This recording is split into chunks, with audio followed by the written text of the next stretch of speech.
Hello everyone, welcome to the latest One Word Answer interview.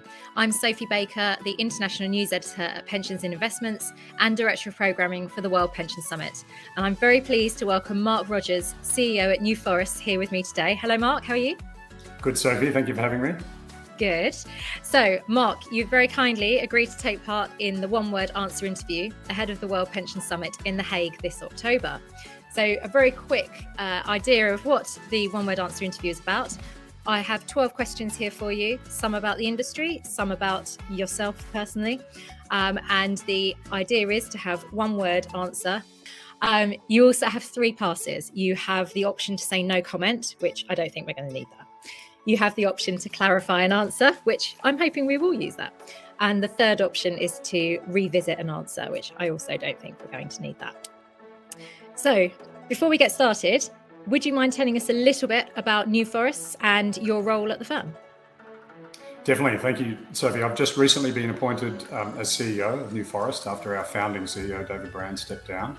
And it's a very exciting time for us. We're currently the world's second largest by assets under management natural capital manager. So we invest in landscapes, in land and food and fibre. And one of our key theses is that sustainability and impact add value to all of our landscapes.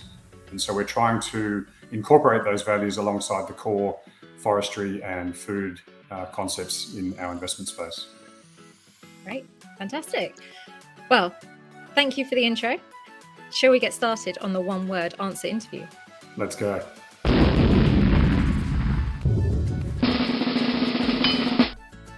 Okay, I'm excited. So question 1, what is the single biggest theme for the retirement sector right now? For me right now, it has to be social license. Social license. And what has been the biggest learning from the COVID-19 era for you? Sovereign risk. Is there an asset class that you are particularly optimistic about over the next decade? It's a very leading question, Sophie. Thank you for that. Obviously, the natural capital space has a lot of attention at the moment, so I'd have to say natural capital.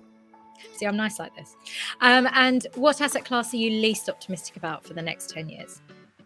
I'd have to say commercial real estate. There are a lot of disruptors in that space. Absolutely. Disruptors and disruptions. What's the biggest challenge right now for institutional investors? I have to say disruption. And the biggest opportunity for them? Now, I'm going to use my elaborate here. It's transition. Okay. Why? So we have a lot of money in traditional asset classes that need to transition into a more modern, sustainable world.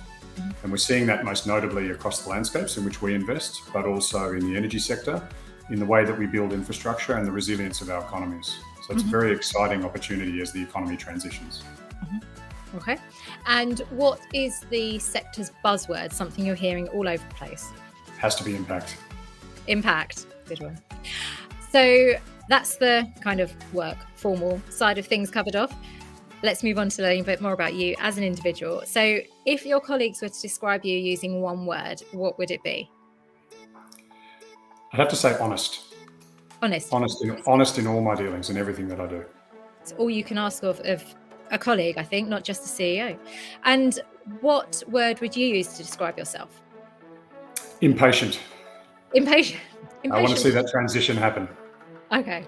Oh, yeah. But you're also honest about it, so that's good. What unusual hobby do you have? Tell me about something surprising. Well, I don't think 95% of your audience will get this, but I'm actually an Australian rules football runner. Okay. For a premiership team here in Australia. I know we've used the clarification, but I'm going to ask you, but how did you get in? Have you played American rules football? How did that all? Australian rules football. It's a very domestic thing here in Australia. It's not played in many parts around the world. The closest equivalent is Irish football. Okay. But yes, I've played for a number of years. All my children play. I'm engaged in coaching and helping with them. So this sort of one thing led to another. And certainly being involved in elite sport is a very exciting and motivating thing. Wow. Does being impatient help or hinder?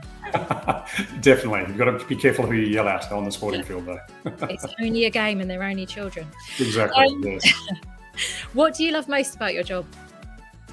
Well, we're a people business. It has to be the people. I'm surrounded by very, very passionate and wonderful and talented people. Always helps, absolutely. And the final question, you'll be pleased to hear.